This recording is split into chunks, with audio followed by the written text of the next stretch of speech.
Hello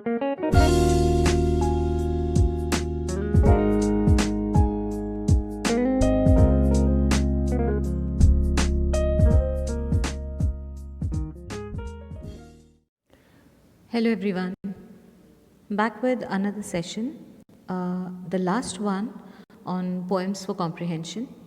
And by now, I guess you have got quite a better idea of how to go about this question, the poems, not to try and get into too much of explanation and all that, no memorizing, nothing, just reading, trying to comprehend, that means to understand, and answer the simplest questions that you can ever come across in the simplest manner possible. Okay, yeah, so a few more examples today.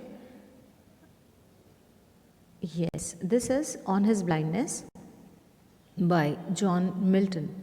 So the text says, that murmur soon replies, God doth not need either man's work or his own gifts, who best bear his mild yoke, they serve him best. So I'll just tell you the idea behind these lines as to what Milton wanted to say through this poem. Actually, he started getting blind at the age of 48, and at that time, this poem is about his faith, about how to accept the fact, the reality of life, that he was turning blind, and the frustration that he was going through, that the frustrating times that he had to go through because of that. So at that time, he seems to be questioning God, and these lines finally are on a much calmer tone, where he says that he accepts the fact, saying that God does not need, doth not need means does not need, man's work or his own gifts. He is just happy with someone who bears his mild yoke, they serve him best. That human beings serve God in the best possible manner when they remain patient and content with what they have. Okay, bear his mild yoke is when they remain patient and content with what they have. So this was the idea behind the poem On His Blindness. Okay, I just wanted to tell you as to what it dealt with. The questions, all of you know, are much simpler, right? So let us take a look at them. What does God not need? Either man's work or his own gifts. The answer is right here. Okay, in bear his mild yoke, his refers to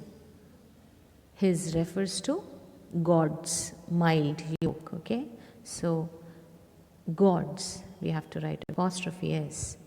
Okay, this question might remind you of the questions that you have based on pronouns, right? So yes, here his refers to God's mild yoke, it means.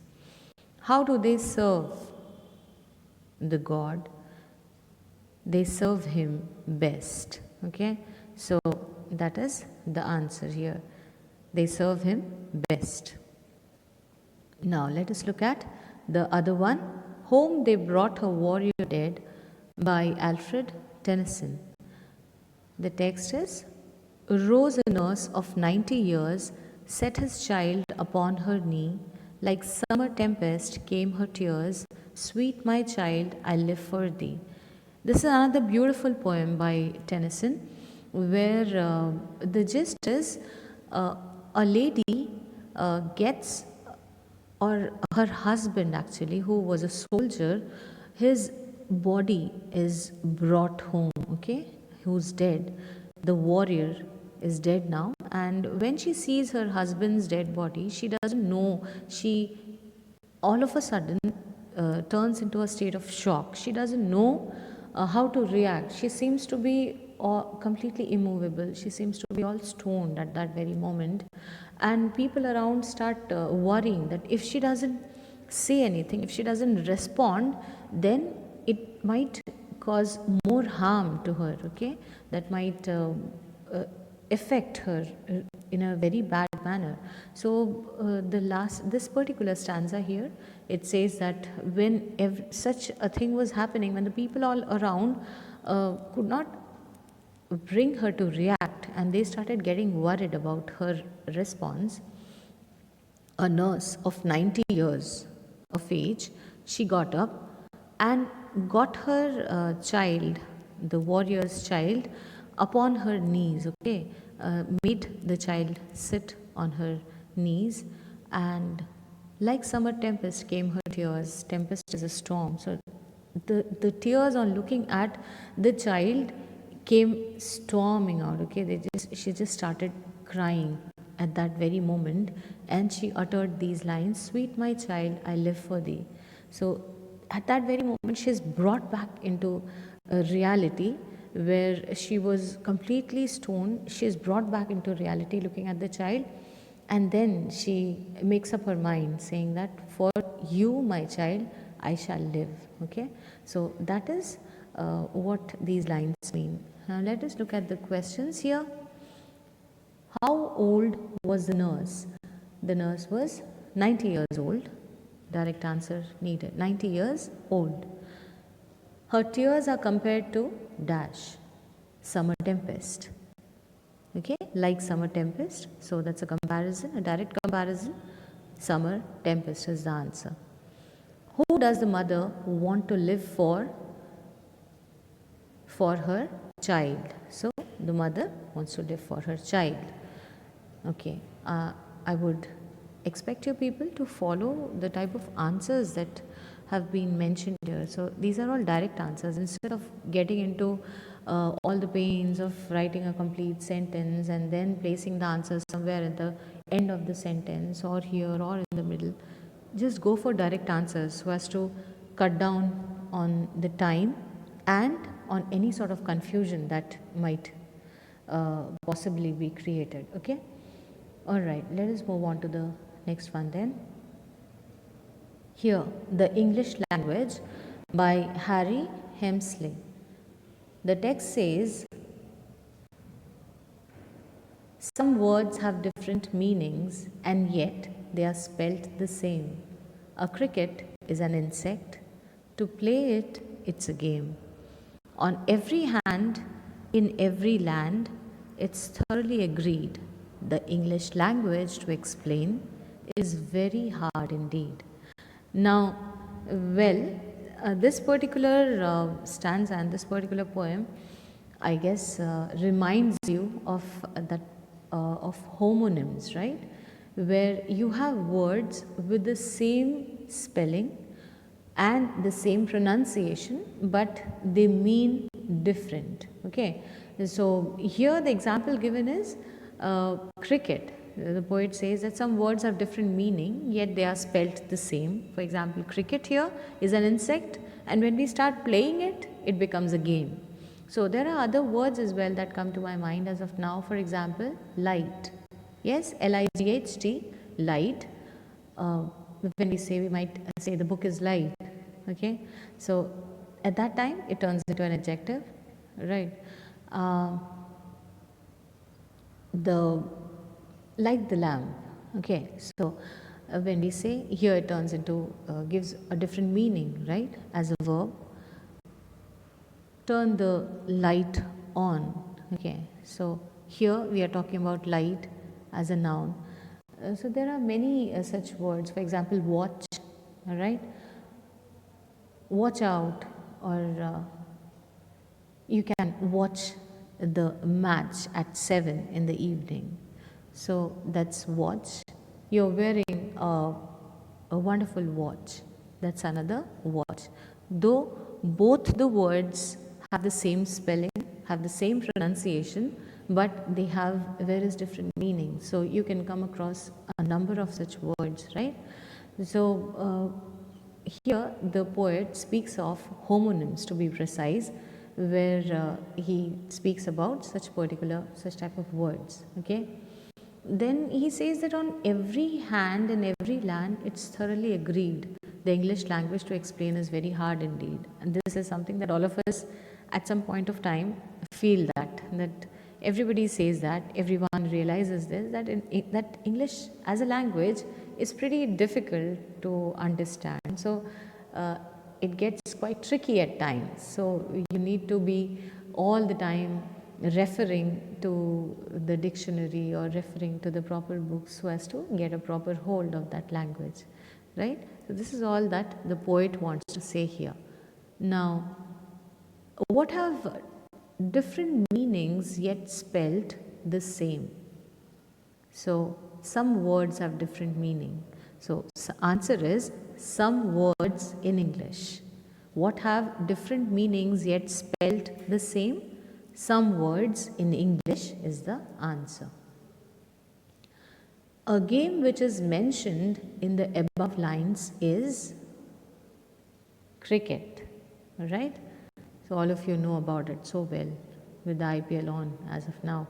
Okay, what is very hard to explain? English language. So the answers are pretty direct. I'm just telling you about these poems because just to let you know about what it speaks of, okay? But when you actually attempt this question in the exam, you need not go deep into the meaning or the metaphors or the similes. It's very simple. Just try to understand the lines in the simplest manner and answer the questions of two in the simplest possible manner, okay? So that's all that you are expected to do. Now, one more example here. The Human Seasons by John Keats, okay? 4 seasons fill the measure of the year. There are 4 seasons in the mind of man. He has his lusty spring, when fancy dear takes in all beauty with an easy span. So, human seasons, here the poet tries to tell us that just as we have seasons in the year, even human beings have seasons in their lives, okay? He has divided a human life into various seasons like spring, summer, autumn, and finally winter. So here in these 4 lines, he speaks about the particular season, spring, where he says that human mind is full of all these seasons and he has this lusty spring. Lusty means energetic, lively spring, where he fancies himself and takes in all beauty with an easy span. So that is the time of one's life when everything is beautiful and the person too is in no hurry, is in all the mood to understand and take up life and everything in an easy manner, okay? So the poet just speaks about that particular idea. That is how he expresses his ideas, comparing a human being's life to various seasons of the year, okay? All right, now let us look at the questions here.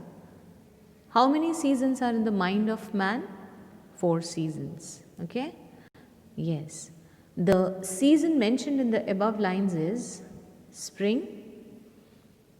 Here, spring is described as being very short and happy. So, when he says that takes in all beauty with an easy span, he means to say that this is a short span of one's life, but it is a happy time that everyone has. So this is what he means to say. So I repeat, when you read these lines, whenever you come across these poems, you should read them, try and understand them in the simplest manner and answer them too in just simple words, instead of beating about the bush, instead of writing huge sentences, long sentences, instead of writing 3 or 4 sentences. Just be precise in your answers, okay? So that was all about poems for comprehension. I hope you have understood this particular content pretty well, and I repeat, the question carries 3 marks. So do not lose marks on that, because this has probably been explained to you quite well, and that's expected of you as well, that you have taken in the content properly. Okay, so that's about it. Take care. Have a good day.